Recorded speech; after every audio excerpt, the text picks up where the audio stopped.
Hello and welcome back now to Chapter 4. I was just looking at a picture of Dr. Fred Jones, and he's the subject of the person who developed this positive classroom discipline we're going to talk about. And Dr. Jones is one of those researchers that was motivated. In fact, let me read this to you here. He was doing some research with two teachers in a classroom at a special school for emotionally and educationally handicapped adolescents. And that began his career. He said these two highly effective teachers, dubbed naturals, were able to achieve some high results without raising their voices or working themselves to death. How did they do it? And that started his research. And these teachers, from that, he was able to organize the particular kinds of methods called positive classroom discipline.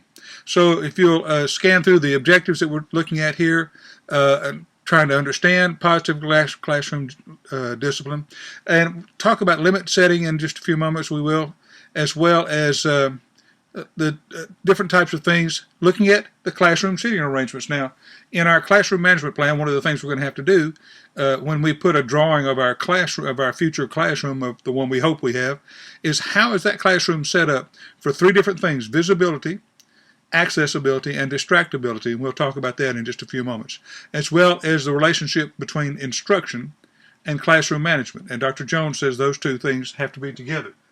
Well, my screensaver just came on. Let's go on. Okay, we're going to look for, and I want you to see if you can tell the difference between what this the Fred Jones method is like. How is it similar and different between the counter method? Because that's one of the things I'm going to want you to be able to identify. And how are these techniques different that's involved in there? What's the difference between what Jones says to do and what Lee Cantor has said to do? I'd like for you to read this an opening scenario right at the beginning of the chapter. And is there anything in that that you would have done differently? We're going to discuss that in class the next time we meet in terms of what we can do within that scenario about the young man. And let's see, how does classroom arrangement have to do with good management? We'll talk about that. So here's the important point. He found that teachers with poor classroom control lose up to half of their instructional time.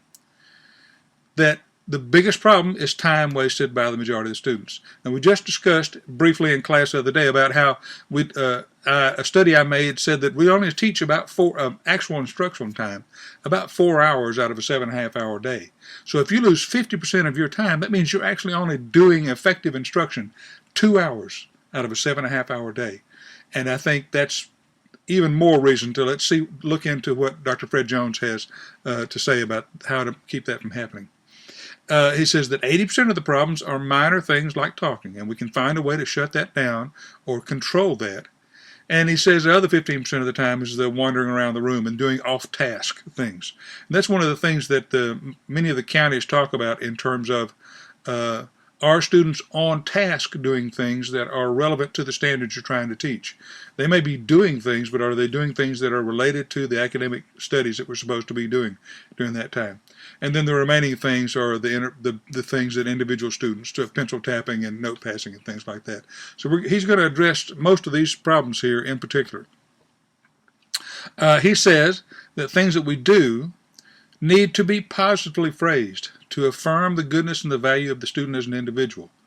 That, and I like this point, he says that Jonesisms is one of the phrases that we'll hear, but one of the things he says, it needs to be cheap. The things that you do need to be the kind of things that don't add to your workload. If you're going to keep notes on each and every individual student, if you're going to start taking 5 minutes off for this and 10 minutes off of playtime for that, and then you've got to keep up with who's the 5-minute persons, who are the 10-minute persons, and that kind of business, it kind of makes you more of an accountant than it does a teacher. Jones says try to design things that will be cheap, that will go away, and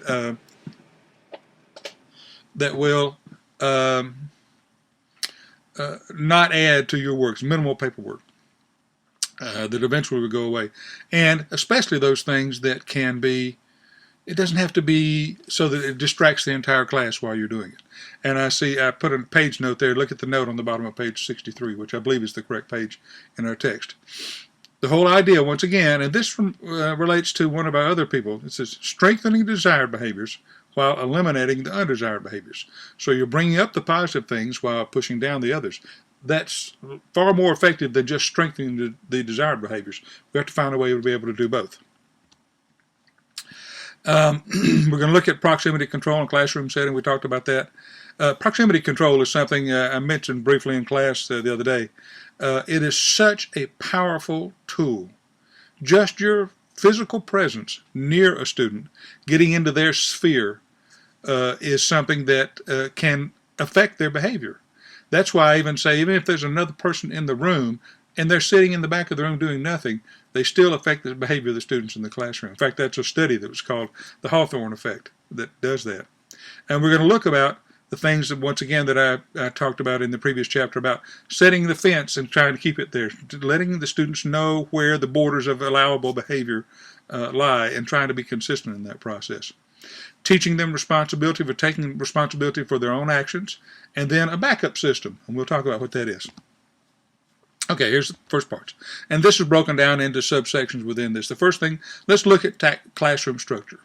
Now, you've got to look around things for the ability for you to be able to move around the classroom, try to arrange it so that you can get to the students where you need to, and so that the students can be as close to you as possible so that you can use them in the method that you need to, and so that students can have the ability to be able to move around in the classroom.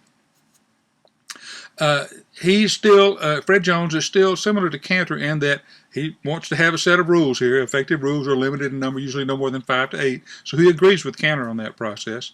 They need to be enforceable and simple and posted for all to see. So he is like Cantor, saying that we need a poster on the wall that says there's rule 1, 2, 3, 4, 5, and that you review it with the students and let them know and remind them of what's necessary. Now, where he departs a little bit is this business about limit setting is where you let your students know when you mean business. Hopefully it's not you've said no, no, no, no, and then whack, you mean business then. They need to understand the business, where that rule is right away and where that limit is right there. So we'll talk about, there's some variety of different body language things. The first thing he talks about is knowing what's going on in the classroom, with itness. That's that classroom awareness. As a novice teacher, your classroom awareness tends to be just with first couple of rows. I've seen it time after time after time. You're aware of those students nearby you, and you get so focused on that. Plus, if you have a lesson plan you're not real secure, you tend to pull in like that. So make sure that you are scanning the room, that you teach yourself to look at the students and talk physically to the students in the back of the room. There are some of you who have these nice quiet voices that you're going to have to learn how to develop a teacher voice. So when you are teaching, that you're talking all the way to the student in the back of the room. The ones closer will be able to hear you without you yelling. But make sure those students in the back can hear you clearly. And if you take care of that, then the rest of it will take care of itself. But be aware of what's going on. Watch for students' moods. Watch for little signs that misbehavior is about to begin, or little comments that are happening between another. The first thing he says is stop instruction. Just that moment of silence. If you're in the middle of and you stop like that, most students, if they're doing something they're not supposed to, will stop at that point. The next part he says we need to do is need to turn, look, and say that student's name. John, you need to remind them of things like that. So that gets their attention. Now we're going directly with the student.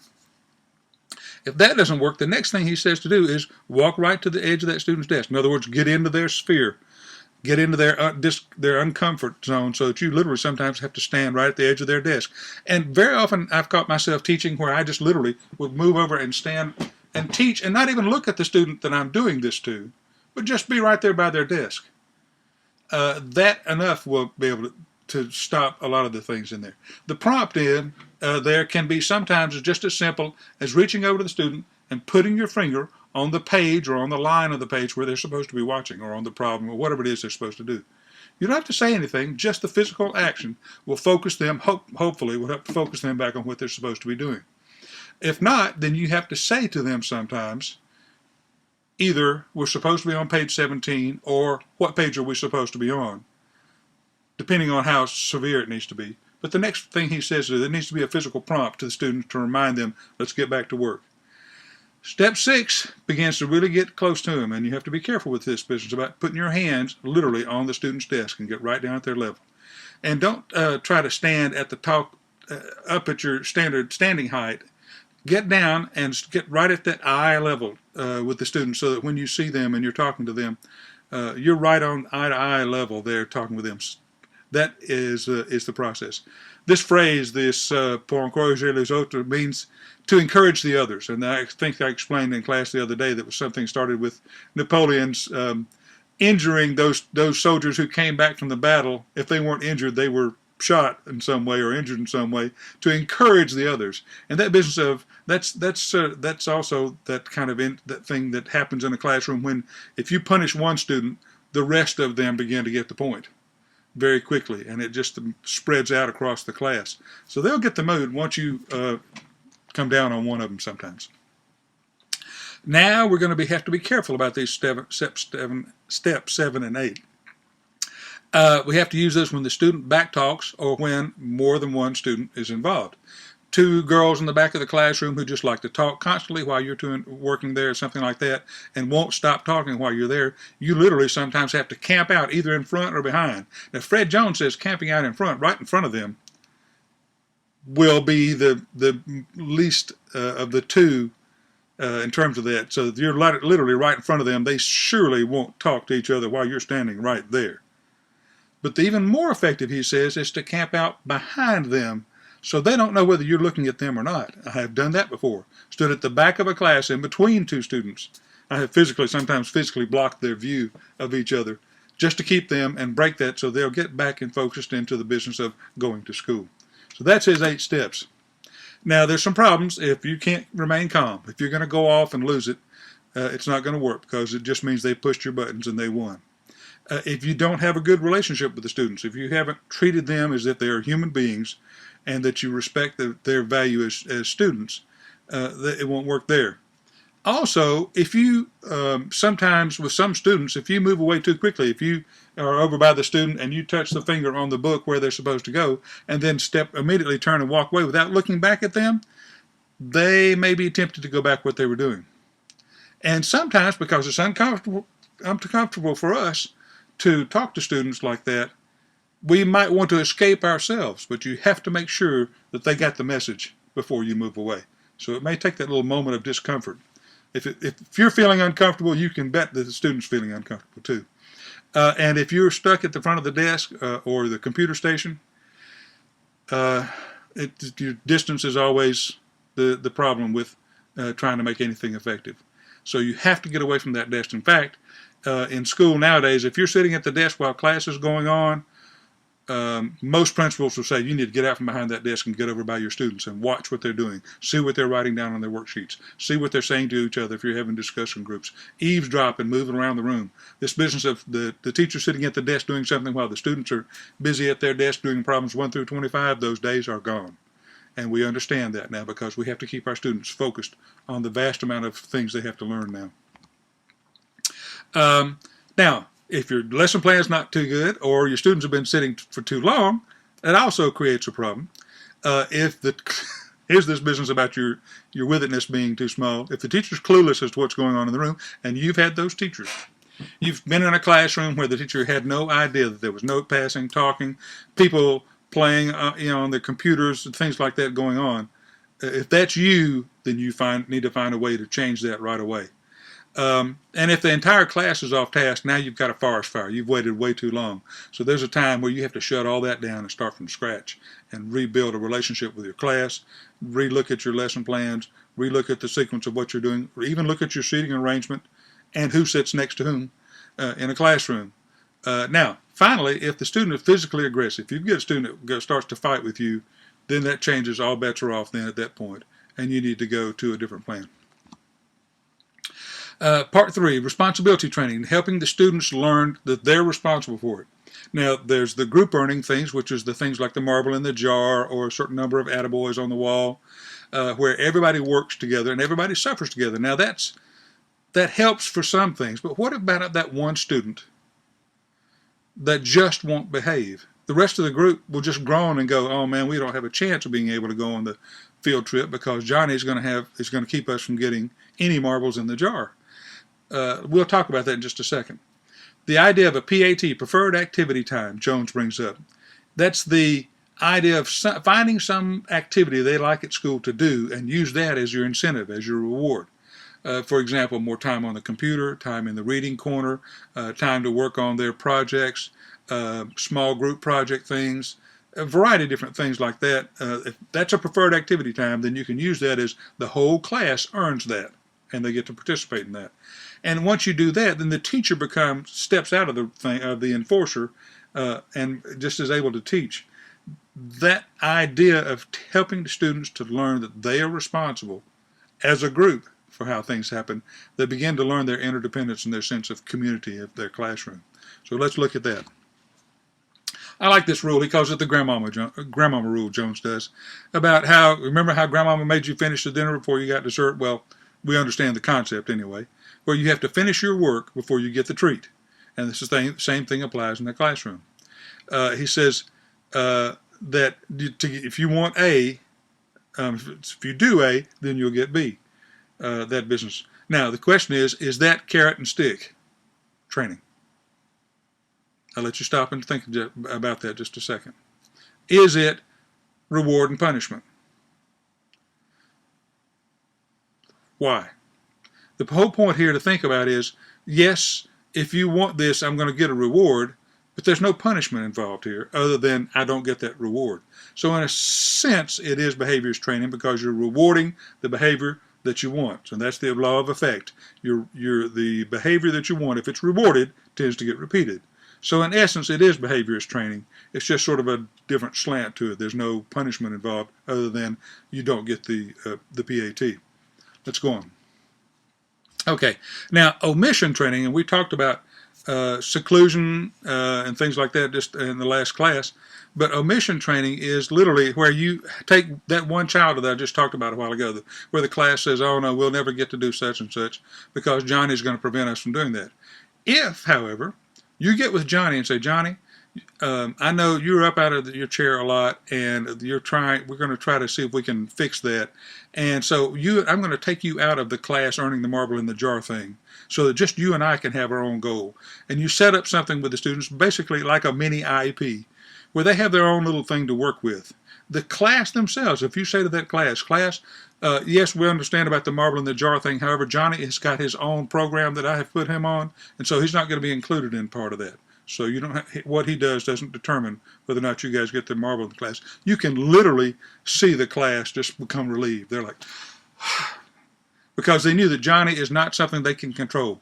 The students can control themselves with a little bit of shh and shh kind of business going on, but sometimes you have students who have behavioral problems, or they literally come with their own IEPs from an inclusion process from special ed. So they need to know that this student's on his own program and it's not going to affect their program. That's what omission training is. Let's see. There you go. The answer to training difficult students, and not necessarily the students who require an IEP, just students who are slower than others. You must be consistent with your enforcement and your punishment as well as with your rewards. Consistency is the key to doing everything that you try to make that work. We talked about this, used for individual students who cannot or will not participate in group incentives. The individual incentive program, I think it's mentioned a little bit there on page 72 in your textbook. If you want to, you can even hit pause now and look at that for a second. Number 4, the backup system. This is the whole business of where you can have punishments like canter. However, Jones sets it up differently, and he calls the responses small, medium, and large. It's like a sort of a Chinese menu where you can choose one from any one of those 3 things depending on what the offense was. Now that's completely different than Cantor, who says, here's the first punishment for the first time you do it, here's the punishment for the second time, and so on down the list, and they gradually increase in severity. Whereas Jones says you can immediately choose among this list, and let's look at this next slide here, and look at these examples of responses. This is also in your textbook, at the different types of responses based in there, and take a moment here and hit pause and look at that in your text or read this on your screen so that you can see the different types of response, and I think it'll help you understand how Jones is different from Cantor.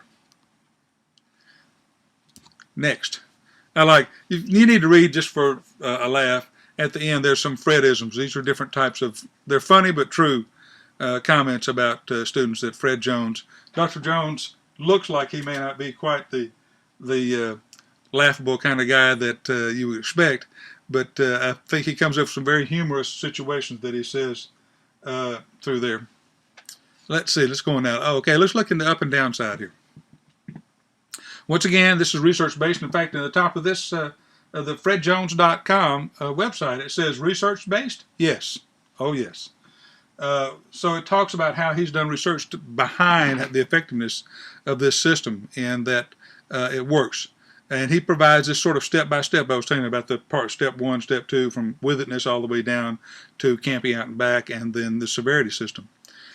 And he says but teachers, administrators, and parents all have to work together to solve a discipline problem. It's not just you in there alone. The administration will help with you. The other teachers that have that student will work with you. The guidance counselor and the school psychologist, if you have those, will be able to help with you. And certainly you have to involve parents. So to bring them in, that what you're trying to do is to help them become better citizens in learning their behavior. So all those folks can work together to solve, and have to come together to work to solve those problems. I like this phrase, the acquisition phrase. It means while the student is learning the behavior. In the initial learning of it, you're going to get students who get it right away and acquire the behavior right away. But other students, it takes a longer period, and they have to be reminded. I have an example in here. I had a group of students who came from one class, and the teacher didn't have particularly good classroom management skills with this class. But they understood what my rules were for entering my classroom. And I told them they had to come into my classroom quietly, walk to their seats and sit down. No running and jumping and pushing each other to try to get to their seats. And everyone had assigned seats in the room. So there was no reason for anybody to have to rush to get a front seat or a back seat or whatever. They had a seat that they had to go to, and nobody else was going to get into it. But I had a class who came in the room, and immediately 2 or 3 boys started jumping over rows, trying to race to get to their seats before other boys got to their seats. I stopped everything and said, "Up, everybody out." And it was a particularly cold day, too, and some of these students didn't have coats on. I said, "Go back out and line up out front. You did not come in my room properly." And there was grumbling and griping, especially from those who did come in properly, saying, so we tried it again. I said, "Okay, now you understand what the rules are. We've already talked about it before, and I reviewed it one more time. Come in my room quietly, have a seat, and we'll get started in class. Otherwise, we'll rehearse this again." Well, they didn't get 10 people in the room before somebody started making a mess and making noise, jumping over a seat or jumping into a seat. So I stopped and said, "Let's go back again." Even more grumbling and griping. "Oh, they hated me, and if they could have killed me, they would have." That's too bad. We went back out and we stood, and now they're all freezing and shivering out there. And I allowed them to come in. Finally, they came in and sat down quietly. Now, this has cost me 15 minutes worth of my class time to do it. But I didn't have a problem from that class any other time. I eliminated having to do this later over and over again by taking the time right then to stop that behavior and let them understand where the fence was, and that it was the same place every time that they came in. And my students, all I had to do whenever they were coming to my room noisy, because the teacher had awful classroom management skills with them. They would come running down the sidewalk and run up to the bottom of my steps and pound on my door if I was still teaching the previous class, if they were a couple of minutes early. All of that type of thing, and she allowed it. Now, I didn't particularly care for that, but I knew that I was letting them know that's not the behavior I'm accepting in my classroom, and you can do the same thing. So once they've acquired that, then the training takes over, and they only need to be reminded a few times in that process. Let's see. Oh, yeah, the acquisition phase. That's why they're going through the zone of what? Proximal development. Good. So this is new stuff. I mean, I even brought up this Proverbs 22:6 is that old proverb from the Bible that says, "Train a child in the way they should go, and when they're older, that's just behavioristic. Train them." It tells them, show them the way they're supposed to go, and you create that habits of thinking so that as they grow, they won't generally leave from those habits. And so this is not something new. This is thousands of years old, literally, in terms of how to raise our children and teach our children to behave. Downside. Now, if you start in this business of, and I warned you about putting your palms on the desk of a student and getting in their face, you could have a student go off on you there. So you have to know your students well enough before you resort to that method of prompting them back to good behavior. So be careful about that. You can also, there are some problems with using other students to become managers in the classroom for you. In this business of class earning the marble in the jar business, you don't want to make little mini teachers out of the classroom, because you have some bossy ones who will assume that role very carefully, very quickly. So you have to make sure that you use that very judiciously, in terms of you don't want to allow a student to have the power. Teachers used to say, okay, now Susie, you got the chalk, and if somebody talks, you write their name on the board. He would leave the room, and the student would have to. I have known students who would write somebody's name on the board simply because they didn't like them. That's putting power in the hands of people who don't have the judgment, don't have the maturity, and may not have the honesty to be able to do what you need them to do. And it's not their classroom, it's your classroom. You should manage it. So, and the final thing here, that the whole idea of that Jones says, if there's a misbehavior in the classroom, that you should stop instruction right where you are. I worry about students using that just to keep you from making it through your instruction, because in the midst of all of this, we still have standards to cover, we still have material we've got to cover, we've got things we've got to get across, and we've got only a certain number of days allowed in the curriculum guide for us to be able to do that. So be careful about stopping instruction every time you need to do that. Sometimes you need to just blow right through it and solve the problem, if it doesn't become any worse after you've done your teaching part. So those are some of the problems of it there. I want you to be able to compare Jones and Cantor and look at that, and then see applied behavioral analysis. Pavlov, Watson, Thorndike, those guys all are part of this analyzing the behavior and then applying something that will modify it or change it in that process. And there are also some chapter activities on page 78 as you review. Next up, we'll have chapter 5 with Rudy Dreikers. But I really want you to take a moment here to look through the Jones chapter, and then we'll go on with a thing called logical consequences, where the student's consequence, because Jones has already departed from it a little bit. Cantor had his set of consequences set exactly. Jones went from that to a menu of consequences, small, medium, and large. Now, Rudolf Dreikers and other researchers say that the consequences should be logically tied to the misbehavior. And we'll look that up next in chapter 5. Okay, see you next lecture. Thanks. Bye.